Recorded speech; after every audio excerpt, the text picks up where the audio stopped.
오늘 같이 나누실 말씀은 마태복음 21장 18절부터 22절 말씀입니다. 마태복음 21장 18절부터 22절 말씀입니다. 이른 아침에 성으로 들어오실 때에 시장하신지라 길가에서 한 무화과 나무를 보시고 그리로 가사 잎사귀밖에 아무것도 얻지 못하시고 나무에게 이르시되 이제부터 영원토록 내게 열매가 맺지 못하리라 하시니 무화과 나무가 곧 마른지라. 제자들이 보고 이상히 여겨 가로되 무화과 나무가 어찌하여 곧 말랐나이까. 예수께서 대답하여 가라사대 내가 진실로 너희에게 이르노니 만일 너희가 믿음이 있고 의심치 아니하면 이 무화과 나무에게 된 이런 일만 할 뿐 아니라 이 산더러 들려 바다에 던지우라 하여도 될 것이요 너희가 기도할 때 무엇이든지 믿고 구하는 것은 다 받으리라 하시니라. 할렐루야. 오늘 이 시간 하나님의 전에 나오신 성도 여러분들을 환영하고 축복합니다. 오늘 주님의 은혜가 이곳에 가득히 임하기를 축원합니다. 오늘 우리가 말씀을 통해 예수님의 뜻을 알며 그 뜻을 통하여 아버지 앞에 가까이 갈 수 있는 시간이 될 수 있길 소망합니다. 주님께서 지으신 창조물인 해와 달, 구름과 바다, 산과 나무 등 모든 것에는 지어진 목적이 존재합니다. 하나님께서 지으신 것들은 그냥 지어지는 것이 하나도 없습니다. 창조된 모든 것에는 이유가 존재합니다. 그런데 주님이 지으신 창조물이 역할을 제대로 하지 못하게 되면 어떻게 되겠습니까? 그 안에는 문제가 생길 수밖에 없습니다. 대표적인 것이 지금의 지구입니다. 요즘 지구가 아프다는 말을 많이 합니다. 하나님께서 지으신 것을 목적에 맞게 사용하는 것이 아니라 사람의 편의에 따라 바꿔서 사용했고 그것들을 함부로 사용한 결과가 나타나고 있는 것입니다. 이것은 사람도 마찬가지입니다. 사람 역시 지어진 목적이 존재합니다. 사람 역시 지어진 목적대로 살아갈 수 있어야 영과 육에 문제가 없는 삶을 살아갈 수 있는 것입니다. 지금 당장은 우리의 삶에 있어가지고 문제가 없는 것 같이 느껴질지 모르겠지만 우리가 하나님의 지어진 목적대로 살아가지 않는다면은 나중에 가서 그 문제가 드러나게 된다는 것입니다. 오늘 본문에 무화과 나무가 등장합니다. 여러분 사과나무를 떠올리면 무엇이 생각나십니까? 그 사과나무의 열매가 생각나실 것입니다. 무화과 나무도 마찬가지입니다. 무화과 나무를 바라보면 무화과 열매를 생각할 것입니다. 예수님은 이른 아침 예루살렘으로 들어가시며 무화과를 바라보시고 열매를 찾으러 나무 옆으로 가셨습니다. 하지만 무화과 나무의 열매는 존재하지 않았습니다. 잎만 무성할 뿐이었습니다. 예수님께서는 열매를 맺지 않고 잎만 무성한 나무를 향해서 저주하셨습니다. 예수님의 저주를 받은 무화과 나무는 말라 죽게 되었습니다. 예수님께서 이 무화과 나무의 저주의 사건을 통해서 우리에게 무슨 메시지를 주시고 싶으신 걸까요? 무화과 나무가 저주를 받게 된 원인은 자신이 해야 할 역할을 하지 못했기 때문입니다. 자신의 역할을 하지 못한 무화과 나무와 지금의 나를 비교해 보시기 바랍니다. 나는 내 역할을 감당하고 있습니까? 주님은 이 무화과 나무를 통해서 우리에게 영적인 메시지를 주고 있는 것입니다. 내 영이 무화과 나무와 같이 말라 죽지 않기 위해서는 하나님께서 지으신 역할을 제대로 감당할 수 있어야 된다는 것입니다. 하나님의 창조물에는 목적이 존재합니다. 그것은 나를 지으신 것에도 목적이 존재한다는 것입니다. 우리는 하나님께서 나를 지으시고 나를 어떻게 쓰기를 원하시는가를 알아가는 것이 매우 중요하다는 것입니다. 내가 주님 앞에 올바로 쓰일 때 열매 맺는 사람이 될 수 있기 때문입니다. 그렇지 않으면 열매 맺지 못하는 무화과 나무와 같이 우리의 삶은 목적이 맞지 않는 방향으로 나아갈 수 있습니다. 우리가 삶에서 목적에 맞는 열매를 맺는다는 것은 무엇일까요? 주님께서 예루살렘에 입성하실 때 어린 나귀를 타고 입성하셨습니다. 그리고 나귀 주인에게 이렇게 말하라고 합니다. 주께서 쓰시겠다고 하라.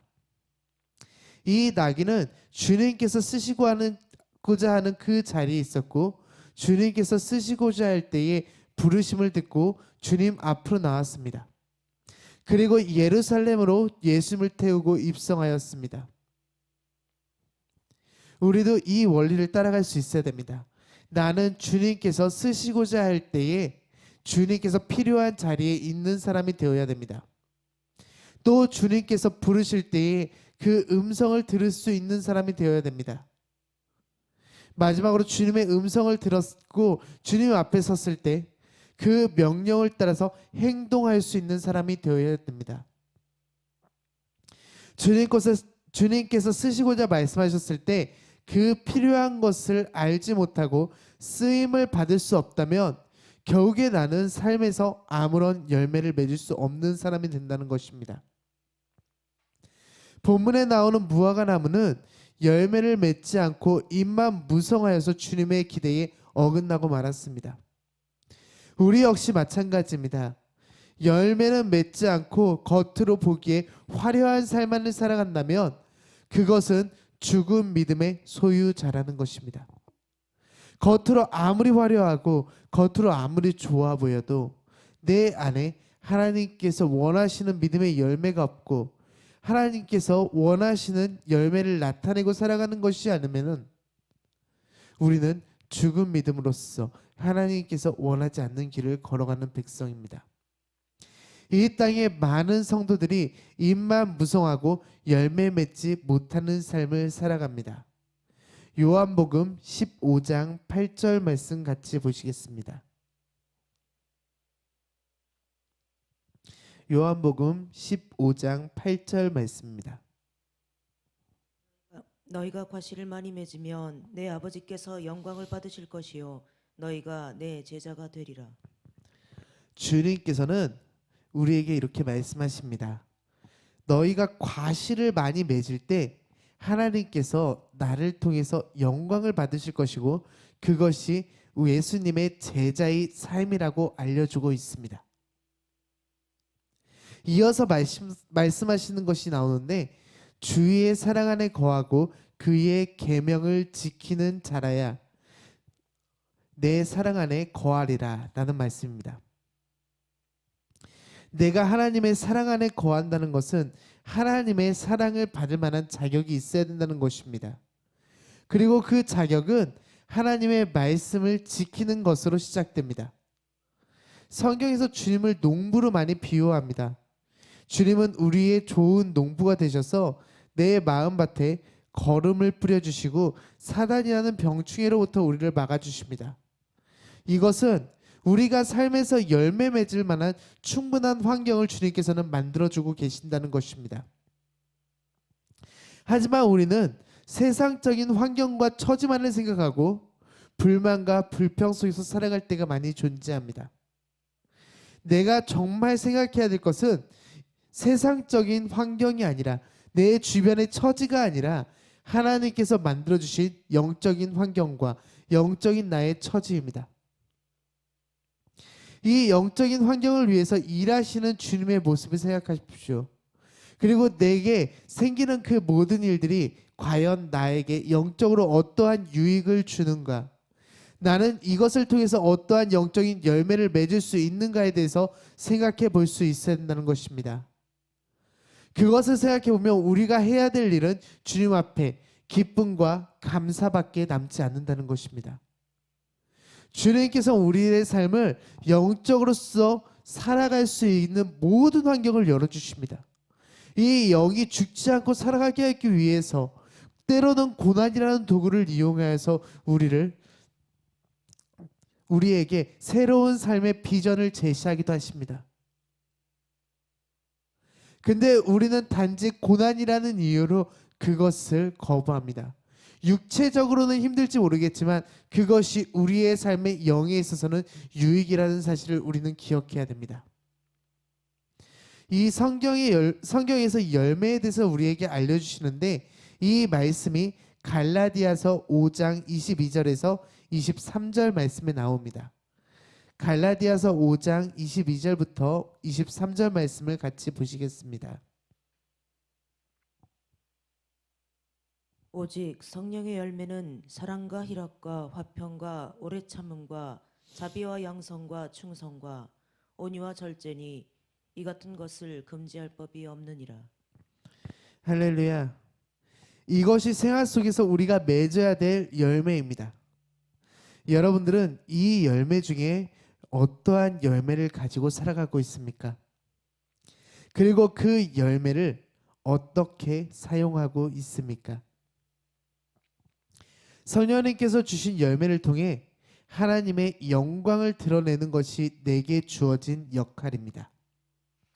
주님의 주신 성령의 열매를 하나님을 위해서 사용하는 것이 아니라 내 이득을 위해서 사용하고 있으면 우리는 한 달란트를 받아서 땅에 묻어둔 자보다 못한 삶을 살아가고 있다는 것을 기억해야 됩니다. 오늘 본문에 나오는 무화과 나무는 이스라엘 민족을 상징하는 말입니다. 이 당시 이스라엘 민족에게 하신 말이지만 지금 시대에 흘러 그 말씀은 나에게 하는 말이 되었습니다. 이 무화과 나무는 나를 상징한다는 것입니다. 이스라엘 사람들은 종교의 외적 모습을 잘 갖추었습니다. 하지만 믿음의 진리를 깨닫지 못하고 오히려 하나님의 뜻을 저버린 삶을 살았습니다. 열매는 맺지 않고 입만 무성한 삶을 살아간 것입니다. 지금 시대를 살아가고 있는 우리 역시 종교적인 외식적인 모습은 열심히 참석하지만 하나님의 영광을 드러내고 말씀의 사랑을 실천하는 것에는 관심이 없는 경우가 많이 존재합니다. 내 안에 성령의 열매를 맺고 그 열매를 통해서 하나님을 드러내는 삶에 대해서는 우리가 생각하지 않고 살아갈 때가 너무나도 많다는 것입니다. 외식적인 믿음을 통해서 바리새인이 받은 것은 하나밖에 없습니다. 질책과 책망입니다. 우리 역시도 마찬가지입니다.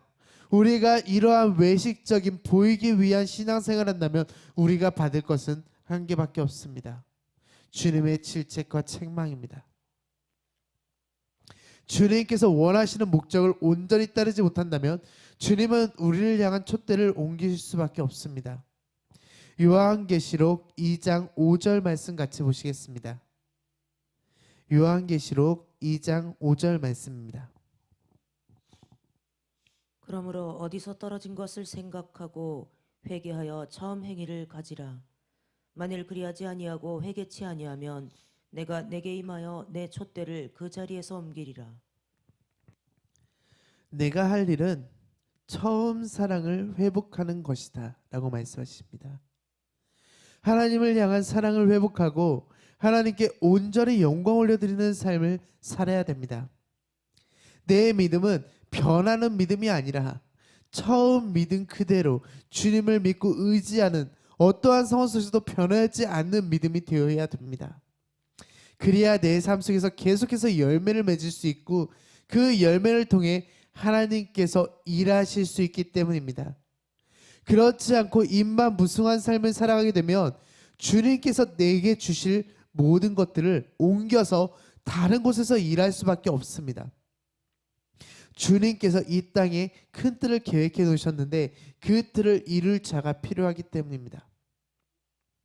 내가 주님의 도구로 사용받을 권한 자체를 잃게 된다는 것입니다. 우리가 주님의 도구로서 사용받기 위해서는 주님을 사랑하는 마음을 잃지 않고 주님께서 언제든지 나를 사용할 수 있게 준비된 자가 되어야 됩니다. 마태복음 3장 10절 말씀 같이 보시겠습니다. 마태복음 3장 10절 말씀입니다. 이 도끼가 나무 뿌리에 놓였으니 좋은 열매 맺지 아니하는 나무마다 찍어 불에 던지우리라. 열매 맺지 못하는 것은 주님의 말씀을 깨닫지 못하거나 자신에게 주신 사명을 감당하지 못하는 것입니다. 남에게 해를 끼치거나 믿음이 자라지 못하는 사람들입니다. 주님께서는 이런 사람을 책망하고 있는 것입니다. 겉모습이 아무리 화려하고 겉모습이 아무리 잘하는 것 같아도 그 안에 열매가 온전하지 않으면은 그것은 아무런 소용이 없다는 것입니다. 내가 아무리 교회에서 잘하는 것 같이 보이고 신앙생활을 잘하는 것 같아 보여도 그것이 마음이 온전하지 않으면 그건 역시도 죽은 믿음의 소유자라는 것입니다. 우리는 성령의 열매를 맺고 하나님의 일하심을 나타내는 것에 대해서 더욱더 깊게 생각해 볼 수 있어야 됩니다. 열매 없는 무화과 나무가 말라 죽은 교훈은 주님의 기대에 어긋나지 말아야 한다는 것과 열매 맺지 아니하면 책망을 받는다는 사실에 대해서 우리에게 가르쳐주고 있습니다. 성도인 우리는 세상을 따라 살아가면서 주님이 주신 은혜를 망각하고 주님께서 주신 것들이 내 것인 것처럼 살아간다면 하나님의 영광을 나타내는 일을 멀리하고 살아간다는 것입니다. 결국 말은 성도라고 이야기를 하지만 성도의 의미를 제대로 파악하지 못하는 것이고 내 스스로 거룩한 길을 걸어가는 것을 거부한 삶을 살아가는 것입니다. 은혜 안에서 살아가지 못하고 세상 안에서 살아가는 것입니다. 주님 안으로 들어와서 우리가 해야 될 일이 무엇인지 깨닫지 못하는 것입니다. 우리가 주님 안으로 들어오게 되면은 불순종의 종에서 순종의 자녀로 변화해야 됩니다. 이 불순종의 종에서 순종의 자녀로 변화한다는 것은 내 안에 있던 모든 것들을 들어서 엎는 과정이 필요합니다. 우리의 밭을 갈아서 엎어야 된다는 것입니다. 사도 바울은 우리에게 말합니다. 나는 매일 죽노라. 사도 바울이 이렇게 매일같이 죽었던 이유는 자신의 교만과 자아를 살아나지 않게 하기 위해서였습니다. 자신을 드러내지 않기 위해서였습니다. 근데 우리는 하나님을 드러내지 않고 나를 드러내기 위한 욕심 가운데 살아갑니다. 그것이 교만입니다. 그것이 자만입니다. 우리는 내 자아를 죽이고 내 것들을 다 죽인 다음에 하나님께 무릎 꿇을 수 있어야 됩니다. 그리고 하나님을 사랑하는 믿음을 가지고 그 믿음을 통하여서 열매 맺는 삶을 살아갈 수 있어야 된다는 것입니다. 내가 거룩하게 살아가고 있는가를 늘 점검하십시오. 주님의 거룩함이 내 삶에 영향을 미칠 수 있어야 됩니다. 주님의 거룩함이 내 삶에 영향을 주기 시작하고 우리의 삶에 열매 맺기 시작한다면 잎만 무성한 무화과 나무가 아닌 정말 열매 맺는 나무가 되어서 주님께서 원하실 때 필요할 때에 그 열매를 가지고 주님 앞에 나아갈 수 있게 될 것입니다. 그때에 우리가 주님 앞에 잘했다 충성된 종아라고 불릴 수 있게 될 것입니다. 천국을 모두가 소망합니다. 그 누구도 천국을 원하지 않는 사람은 없습니다. 근데 주님의 열매를 맺고 십자가의 고난에 동참하는 것은 싫어합니다. 하지만 그 누구도 십자가의 고난에 참여하지 않고 예수 그리스도의 그 길을 따라서 살아가지 않고 열매 맺지 아니하면 천국의 길에 오를 수 없다는 사실을 우리는 기억해야 됩니다. 이제 천국만 내가 원하는 것만을 주님께 요구하는 것이 아니라 주님께서 원하시는 것을 들으며 그 말씀을 따라 살며 주님의 기쁨이 될 수 있는 자가 우리가 될 수 있기를 축원합니다. 다 같이 기도드리겠습니다. 할렐루야. 사랑과 은혜가 풍성하신 하나님 아버지 감사드립니다. 우리가 주 안에서 살아가길 원합니다. 주님께서 기뻐하는 모습 속에서 살아가면서 주님 앞에 온전한 영광을 올려드리길 원합니다. 주님께서 이 시간 이 가운데서 일하시고 주님의 영광을 나타내사 오직 우리가 주님의 영광을 따라 살아가면서 아버지 앞에 열매 맺는 그리스도의 백성이 될 수 있도록 축복하여 주시옵소서.